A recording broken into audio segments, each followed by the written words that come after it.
Olá pessoal, eu sou Gleiciane Souza, sou enfermeira, formada pela Universidade Estadual do Maranhão e estarei ministrando uma palestra com o tema Desafios e Avanços no Cuidado das Doenças Crônicas e Estratégias para uma Melhor Qualidade de Vida.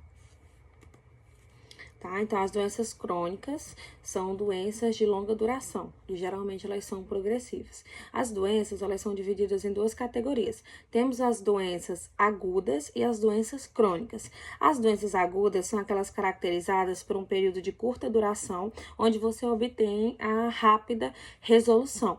E as doenças crônicas são aquelas que têm um período de duração mais extensivo e onde você vai ter uma piora progressiva, uma evolução da doença progressivamente. Tá? São exemplos de doenças crônicas, a hipertensão arterial, doenças cardíacas e doenças respiratórias, tá? Então, são divididas em 4 grupos principais, onde a gente vai ter doenças cardiovasculares, são doenças relacionadas ao nosso sistema circulatório, a gente vai ter hipertensão, dislipidemias, tá? A gente vai ter outro grande grupo, que a gente vai ter os cânceres. Outros grandes grupos, a gente vai ter doenças respiratórias crônicas, tá? Efizema pulmonar, DPOC. A gente vai ter também outro grande grupo, que é a diabetes, tá? E a gente vai ter várias outras doenças, como síndromes metabólicas, artrite reumatoide e doenças cerebrovasculares. Epidemiologia. Quando se fala na epidemiologia das doenças crônicas, a gente tem que ressaltar que mais de 400 milhões de mortes anuais no mundo são por doenças crônicas, tá? E tem uma tendência crescente devido ao envelhecimento e estilo de vida. As doenças crônicas, elas estão muito relacionadas ao estilo de vida da pessoa, um estilo de vida sedentário, uma vida com alimentação mais irregular e também a doenças do envelhecimento, porque fisiologicamente o nosso corpo, com o envelhecimento, já está suscetíveis a algumas doenças crônicas, tá? Como a gente pode observar na figura que está exposta, temos aí a demanda crescente de doenças crônicas ao passar dos anos. Então, em 1930, a gente vê aí que a alta incidência de doenças que matavam os óbitos naquela época era por conta de doenças infecciosas e negligenciadas, doenças parasitárias. Então, a gente tinha uma alta muito grande de doenças como malária, cólera, que eram os principais pontos de mortes naquela época. Com o passar do tempo, essa decadência, demanda das doenças negligenciadas, elas foram caindo, porque as pessoas começaram a adotar melhores hábitos de higiene e conseguimos controlar essa demanda das doenças infecciosas e parasitárias. E também foi criando programas, foi melhorando, e as doenças infecciosas e parasitárias foram diminuindo o seu índice na cadeia. Aí a gente corre aí para as doenças do aparelho circulatório, que não eram tão altas, mas elas foram aumentando com o percorrer das décadas. Então, a gente vê aí em 1950, que vai subindo, até chegar nos anos 2000, que esse número já vai aumentando bastante. Aí a gente tem doenças por causas externas, que elas vão aí tendo uma demanda crescente, e vamos ter as nossas principais, que são as neoplasias malignas, que elas crescem também bastante durante todo esse período. Os impactos das doenças crônicas. Então, as doenças crônicas, elas vão impactar diretamente na qualidade de vida do paciente, uma vez que, após o diagnóstico, a tendência da doença crônica é progredir. Então, após o paciente ele ser diagnosticado com doença crônica, a gente não tem uma melhora do quadro. A gente pode estabilizar a doença com os protocolos e com a medicação e com o tratamento adequado, mas a gente não vai ter uma melhora exclusiva, uma cura daquele caso, daquele paciente, porque aquela doença já foi caracterizada como doença crônica, tá? Então, a gente vai ter aí um impacto muito grande na qualidade de vida desse paciente. Ele vai ter que se adaptar à nova rotina daquele diagnóstico que ele recebeu. Claro que com apoio familiar, com apoio multiprofissional, a gente consegue sim trazer a qualidade de vida do paciente. A gente vai falar isso mais à frente. Então, vai trazer impacto na mobilidade do paciente e na saúde mental do paciente, principalmente doenças crônicas que elas têm uma gradativa de piora muito rápido.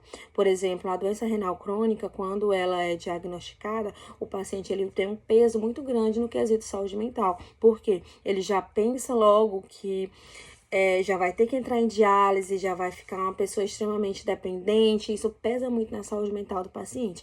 Então, é um paciente que tem vários sinais depressivos no início do tratamento. Então, a equipe de saúde já tem que estar ligada nesses pacientes para intervir, para atuar, sempre com a equipe multidisciplinar, com psicólogos, atuando junto a esse paciente. E na sociedade, as doenças crônicas, elas vão ter um alto custo econômico.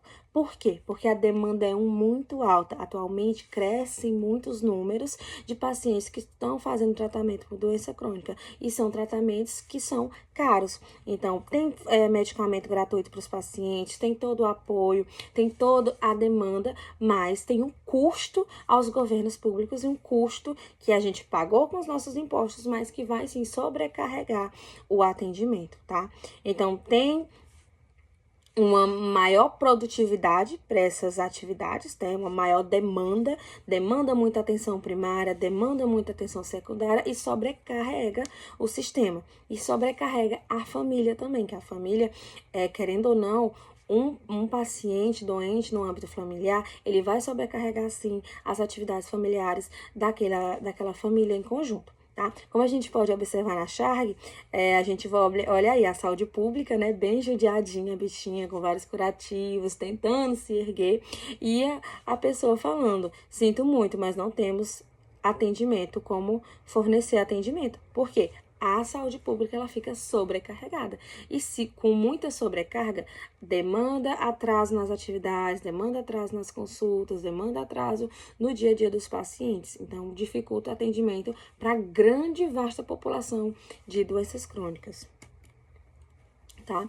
Os fatores de risco para doenças crônicas, a gente tem aí fatores modificáveis. Esses fatores modificáveis, a gente vai ter, são fatores que a gente pode trabalhar em cima para melhorar a qualidade de vida do paciente. São fatores que vão auxiliar para a evolução das doenças crônicas, mas se a gente trabalhar em cima da conscientização, em cima da educação e saúde desse paciente, a gente consegue modificar esses fatores e impedir que essa pessoa evolua para essa doença crônica, ou que ela evolua mais rapidamente na sua situação, tá?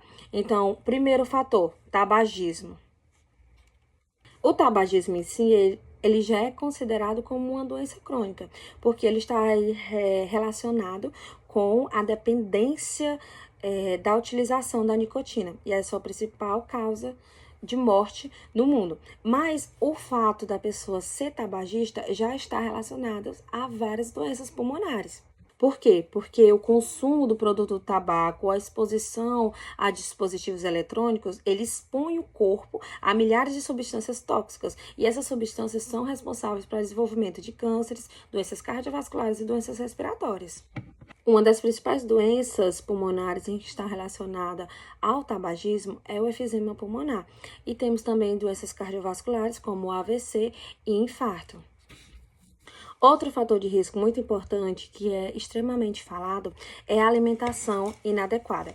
A alimentação inadequada, com alto consumo de alimentos insaturados, alimentos ultraprocessados, ela aumenta o risco de doenças cardiovasculares, como diabetes do tipo 2, câncer e principalmente obesidade e altos graus de obesidade mórbida. Então, devido ao alto consumo de alimentos ricos em açúcar, em sal, gorduras saturadas e baixa ingestão de frutas, de fibras, vegetais, e alimentos in natura, a gente tem aí essa mudança no aparelho. Vai ter aí acúmulo de gordura no nosso organismo e vai ter também acúmulo de glicose no nosso organismo. E esse acúmulo ponderado, esse acúmulo ultrapassado, ele vai auxiliar ao desenvolvimento, sim, de doenças metabólicas, doenças cardiovasculares.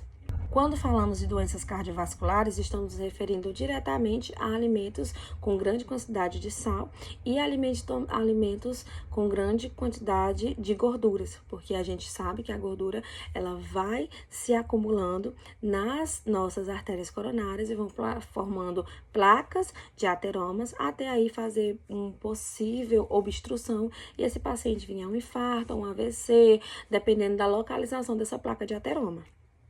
Alimentos ultraprocessados e muito doce estão aí diretamente relacionados a aparecimento de diabetes mellitus tipo 2, não apenas por causa do peso que as pessoas ganham, mas também por promover resistência à insulina. Então, o organismo, essa duas combinação, ela cria ciclos de sobrecarga.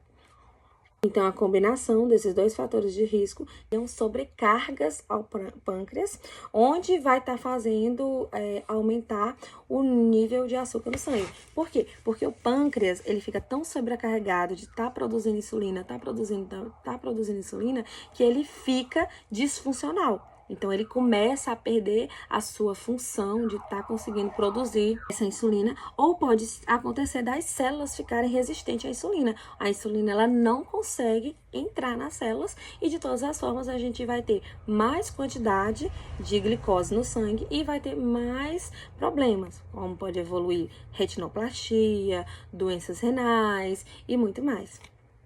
E a obesidade, ela é um boom de problemas para o sistema em geral, para o nosso organismo em geral. Porque a obesidade, ela vai acarretar diversos problemas de saúde. Então, ela vai atrapalhar todos os nossos sistemas. Então, ela vai estar relacionada a doenças cardiovasculares, diabetes, hipertensão, alguns tipos de câncer, alguns problemas respiratórios, porque a sobrecarga de peso no corpo, ela não condiciona a homeostasia. A homeostasia é o equilíbrio do corpo. E essa sobrecarga de gordura nas camadas, sobrecarga de gorduras nos tecidos, elas não vão auxiliar. Hipertensão, porque o corpo, ele vai ficar mais extenso, porque a pessoa vai ganhar mais massa gordurosa. Esse coraçãozinho, ele vai ter que trabalhar mais para bombear sangue para todo esse corpo. Então, a gente vai ter um coração que vai trabalhar com mais força e vai empurrar mais força, sangue com mais força nas artérias, aumentando a pressão assim nas artérias e essa pessoa evoluindo para uma pressão arterial, tá? Diabetes, por quê? Voltamos ao ponto que já mencionamos. Maior ingestão de alimentos ultraprocessados dificulta o corpo a absorver a glicose, tendo também a resistência à insulina, tá? A gente vai ter problemas respiratórios, como a apneia do sono, tá? Problemas digestivos, como o fígado, com aquela placa de gordura, que pode evoluir futuramente para outros problemas mais sérios, tá? Além do aumento do risco de morte precoce, tá? É um impacto muito negativo para a vida desse paciente, principalmente na saúde mental e na qualidade de vida. Ainda como fatores de risco, temos o alcoolismo. O alcoolismo está relacionado, sim, a problemas de saúde, como doenças crônicas que vão se evoluindo. O alcoolismo é um problema de saúde pública e ele está, sim, relacionado a vários problemas, principalmente a cirrose hepática. Então, o consumo excessivo de álcool está totalmente relacionado à cirrose hepática, que vai começar aí com o fígado normal, que tem a sua capacidade de regeneração, mas toda vez que o álcool faz o seu ciclo no organismo, ele deixa uma cicatrizinhazinha ali no fígado do paciente. Então, a gente primeiro vai ter aquela placa de gordura no fígado, chamada de esteatose hepática, e após essa placa de gordura, a gente vai ter a fibrose do fígado, que é a cirrose. Então, aqueles pontos que tiveram aquele ciclo do álcool, eles vão cicatrizar e vão fibrosar, onde a gente vai evoluir para a cirrose hepática. Dentro dos fatores de risco, temos os fatores de risco não modificáveis. Nesses fatores de risco, vamos ter idade, tá? Porque a gente não tem como modificar a idade do paciente. Dependendo da idade, como já foi mencionado, temos mais relações a doenças crônicas. Por exemplo, com o passar da idade, as pessoas estão mais propensas a terem doença renal crônica. Por quê? Como assim? Todos nós nascemos com taxa de filtração glomerular 100%. Mas os seus rins, eles trabalham todos os dias. E você vai perdendo essa taxa de filtração glomerular com o passar dos anos. Então, é comum, sim, que no final, na fase de idoso, a taxa de filtração glomerular daquele paciente esteja diminuída. Tá? E essa diminuição acarretada a maus hábitos, acarretada a outras doenças crônicas, pode facilitar que esse paciente ele evolua mais rapidamente para uma doença renal crônica. Então, são fatores que não podemos fazer a modificação. como, por exemplo, a idade. Outro fator, histórico familiar. O histórico familiar, ele é um peso muito grande na evolução do nosso paciente e no desenvolvimento de doenças crônicas. Por exemplo, mãe hipertensa, pai hipertenso, grandes chances do filho, dos netos serem hipertensos. Mas é um fator que não conseguimos modificar, mas podemos tentar focar a prevenção. Então, vamos focar na prevenção desse paciente, hábitos alimentares, exercícios físicos, para que ele não evolua para a hipertensão arterial. Mas ele tem, sim, altas tendências para evolução. Nesse mesmo contexto entra a predisposição genética. Na família, casos de câncer de mama, casos de outros cânceres, é feito um mapeamento genético no paciente e observadas as possíveis evoluções, as possíveis possibilidades de casos para aquele paciente. Então, são fatores que não conseguimos modificar, mas temos como observar atentamente para que analisamos muito bem aquele paciente antes dele chegar naquela situação. No quesito desafios ao diagnóstico, o primeiro desafio são que muitas doenças crônicas são silenciosas e descobertas tardiamente, tá? Por exemplo, mais um exemplo da insuficiência renal crônica. Nós temos aqui, para vocês observarem, a taxa de filtração glomerular desse paciente. E com o passar das taxas, da evolução dos estágios, o paciente ele só vai começar a observar os sintomas quando a taxa de filtração glomerular dele estiver bem baixa. Então, como vocês podem observar na imagem, a gente tem aí injúria renal com taxa de filtração glomerular normal ou aumentada, que está aí em igual ou a 90%. Então, é uma condição que causou um pouquinho de injuriação nos rins, né? Um pouquinho de afetação, mas esses rins ele ainda consegue desenvolver as suas atividades normalmente, consegue filtrar e esse paciente ele não vai sentir sintomas nesse caso. Aí temos no quesito 2, que é a injúria renal com taxa de filtração glomerular pouco diminuída, que está aí entre 89 a 60, tá?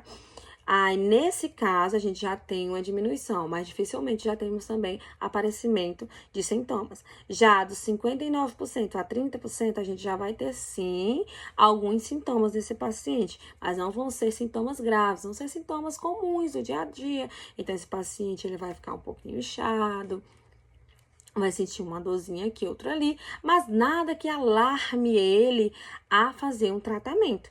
Aí, a gente vai ter aí no quarto grau, que vai ser de 29 a 15, esse paciente ele já vai ter vários sintomas. Já vai ter edema, já vai ter cansaço extremo, já vai ter dificuldade para urinar em alguns casos, tá? Então, esse paciente ele já vai observar os sintomas e já vai procurar uma ajuda médica, mas já vai estar aí com a taxa de filtração glomerular extremamente baixa. E temos aí igual ou menor que 15, o paciente que já vai entrar em diálise. A maioria dos casos de diagnóstico, o paciente ele já está com taxa de filtração glomerular próximo ou em diálise, tá? Então, é bastante complicado, dificilmente a gente tem uma melhora desse caso. Já trabalhei na área, já vi casos de pacientes que foram diagnosticados com doença renal crônica, mas tem um acompanhamento de 3 meses para ver se realmente o diagnóstico é doença renal crônica, e eles conseguiram uma melhora da creatinina e uma melhora da função renal.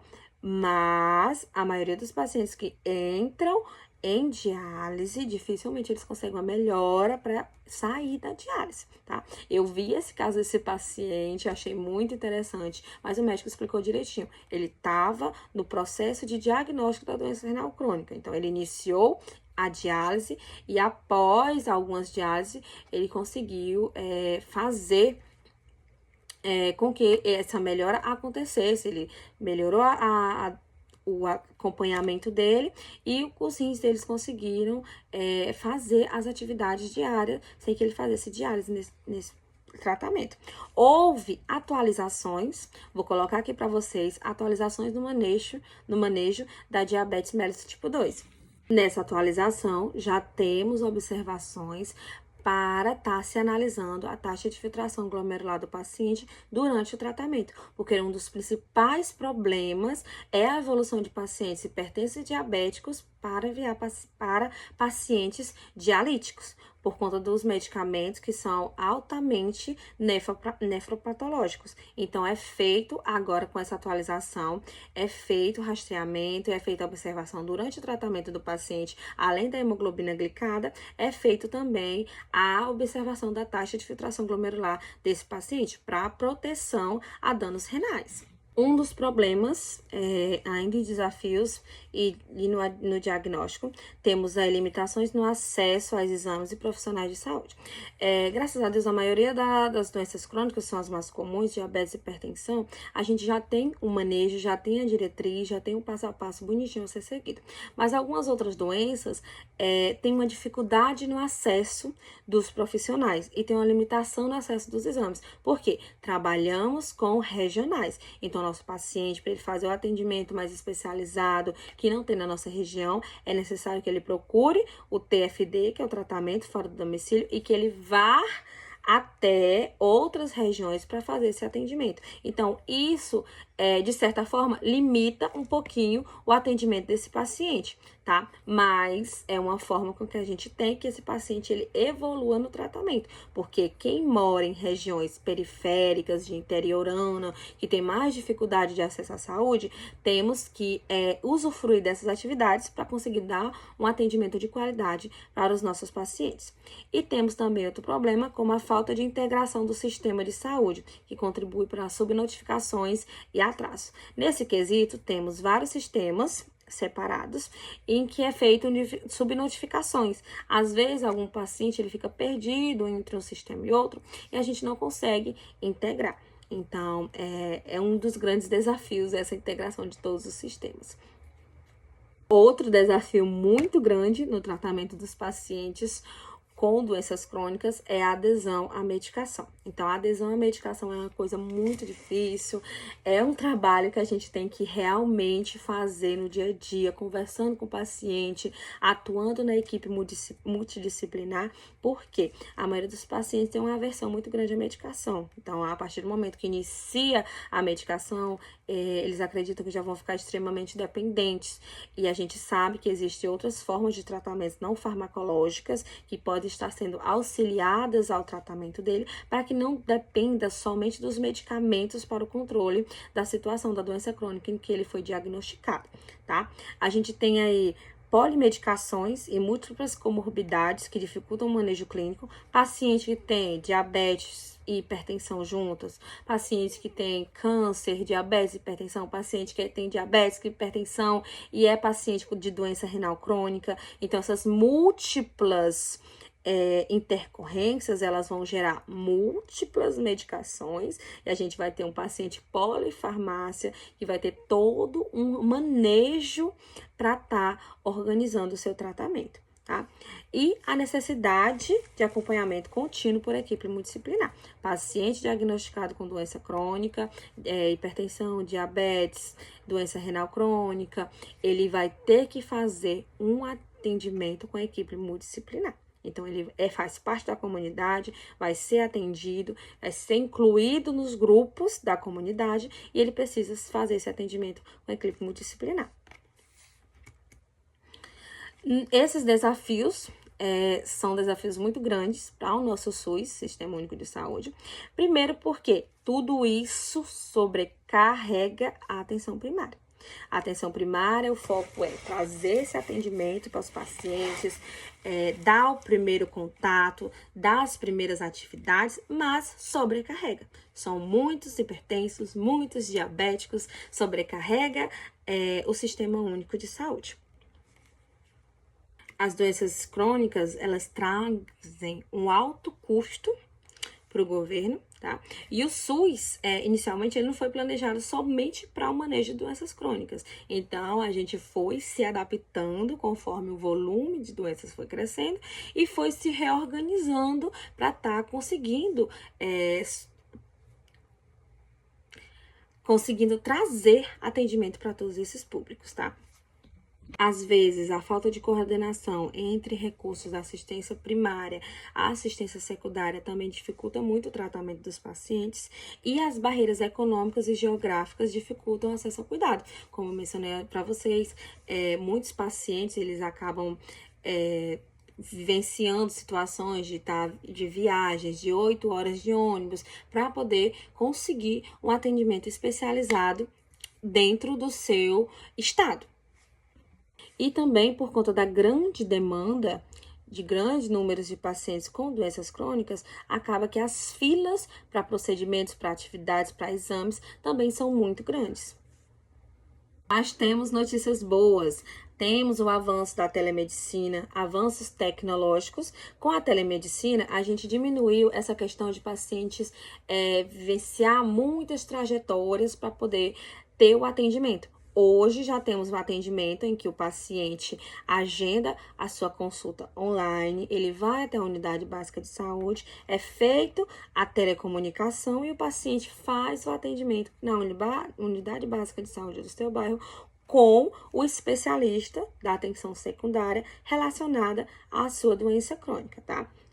Temos também monitoramento domiciliar com dispositivos inteligentes, já existem vários dispositivos, principalmente dispositivos relacionados à diabetes que estão inteiramente ligados ao acompanhamento diário dos níveis de glicemia desse paciente e são tecnologias que vão ajudar o paciente no seu dia a dia e o profissional de saúde que vai estar lhe atendendo. Hoje, no mercado, já temos vários aplicativos, websites que vão ajudar na adesão do paciente ao tratamento. Então, às vezes, o paciente tem dúvidas, existem vários aplicativos protocolados, indústrias já estão criando mais aplicativos, faculdades estão investindo na criação de sites, aplicativos, treinamentos, para que as pessoas tenham autonomia e que os profissionais se capacitem mais para o atendimento dos pacientes. Temos avanço nas terapias, já temos novos medicamentos mais eficazes, com menos efeitos colaterais. Temos a abordagem padrão, que segue nas diretrizes, e temos novos medicamentos que vão auxiliar no tratamento desses pacientes. Hoje, foca-se no tratamento personalizado. Então, a gente observa o perfil do paciente e faz um tratamento, uma abordagem multidisciplinar para aquele paciente focado, idealizado e individual. Quando falamos de qualidade de vida, vamos ter estratégias para melhorar a qualidade de vida do nosso paciente que sofre de doenças crônicas, né?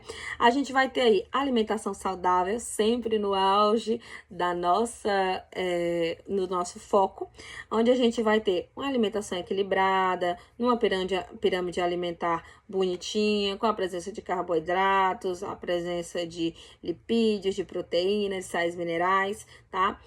Temos também controle de estresse, é um dos fatores muito importantes para o controle de doenças crônicas, e o exercício físico adaptado para a situação do paciente, de acordo com as suas situação física, de acordo com as suas limitações, o exercício ele vai ser incluído no dia do paciente até que ele consiga se estabilizar. Temos a participação do paciente em atividades sociais da comunidade. É muito importante que o paciente ele consiga participar das atividades do dia a dia, de palestras, de grupos de apoio dentro da sua comunidade, que as mulheres, os homens consigam participar de zumbas, de atividades do dia a dia, que eles se sintam incluídos. Assim, o tratamento ele fica mais fácil e o paciente consegue fazer esse tratamento com mais qualidade de vida. Temos também o monitoramento contínuo para adesão do tratamento. É de extrema importância a gente fazer o monitoramento do paciente. Por isso que nos indicadores de saúde, o enfermeiro ele tem que bater seus indicadores. Então, ele tem que fazer o acompanhamento do hipertenso, o acompanhamento do diabético, para que ele consiga bater as suas metas. E isso, o foco é em quê? Monitorar a adesão do paciente ao tratamento. Por exemplo, paciente com doença renal crônica, não pode faltar um mês de diálise. Se ele faltar um mês consecutivo do tratamento, ele já perde a sua cadeirinha e a sua vaga. Isso faz o quê? Monitorização contínua, para que o paciente tenha adesão ao seu tratamento. Vamos também promover qualidade de vida para esses pacientes com controle de estresse, sono adequado, redução do consumo de álcool e tabaco, que já foram mencionados que são fatores agravantes, fatores de risco e fatores agravantes das doenças renal crônicas, e podemos implementar, sim, práticas integrativas em saúde, práticas complementares como aromaterapia, arte-terapia, acupuntura, yoga. Todas essas atividades, elas vão trazer qualidade de vida para o paciente, elas vão melhorar o dia a dia, vão diminuir o estresse, vai deixar o paciente mais feliz, mais contente. Meditação, musicoterapia, dançoterapia, todos esses são atividades práticas integrativas complementares que são fornecidas para o paciente, tá? Então, se montam-se grupos, organizam-se e esses pacientes ele vai ter acesso a esse tipo de tratamento. Gestão integrada do paciente, nesse quesito temos equipe multidisciplinar, que vão coordenar o cuidado, médico, enfermeiro, nutricionista, fisioterapeuta e psicólogos, um atendimento completo desse paciente. Não sei onde encontro. É muito comum observar se você consegue encontrar um EMUT na sua região. O EMUT é um centro multidisciplinar, onde você vai procurar atendimentos do que a gente não encontra no dia a dia na UBS. Então, se na sua UBS não tem nutricionista, fisioterapeuta, psicólogo, procure o EMUT mais próximo, que eles vão fornecer esse tipo de atendimento. A gente já está em um atendimento mais especializado, tá? Integração entre a atenção primária e especializada vão melhorar os resultados desse nosso paciente, que é um exemplo do EMUT. Então, a atenção primária, ela vai fornecer acompanhamento, monitorização, enfermeiro, médico, bonitinho. Você vai na atenção especializada, por exemplo, EMUT. Lá você vai ter psicólogo, nutricionista, tá? Fisioterapeuta, muitos têm hidroginástica, como por exemplo daqui da minha região tem hidroginástica, e isso auxilia muito na melhora da qualidade de vida do paciente. Estratégias de prevenção. Na atenção primária, vamos o quê? Evitar o surgimento da doença. Então, o foco vai ser alimentação saudável, exercício físico e vacinação, tá?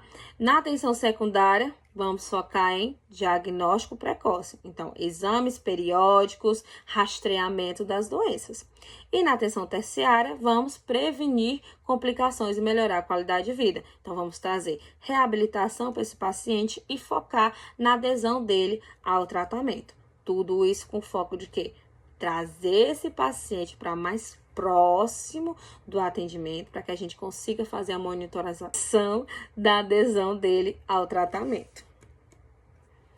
Temos também um papel muito importante nesse contexto, que é o papel da família e da comunidade. Vai atuar onde? No apoio social, fortalecendo a adesão e a motivação do paciente. Então, a família ela é um aspecto muito importante. Ela vai auxiliar esse paciente para que ele consiga ser introduzido no tratamento, que ele consiga fazer esse tratamento com muita qualidade, tá? A gente tem grupos de apoio na comunidade que vão facilitar que esses pacientes troquem experiências. Isso vai mostrar que o paciente não está sozinho e que ele consegue, junto com seus colegas, junto com a sua comunidade, conseguir continuar o seu tratamento. Cuidado. Então, o foco na atenção primária, o foco em atendimento ao público, o foco em educação continuada, palestras, as campanhas mensais são um passo muito importante para que esse paciente ele continue fazendo seu tratamento e que a gente foque em prevenção para que menos pessoas evoluam para doenças crônicas. Agradeço a participação de todos e desejo um bom congresso, tá? Estou muito feliz de estar aqui com vocês.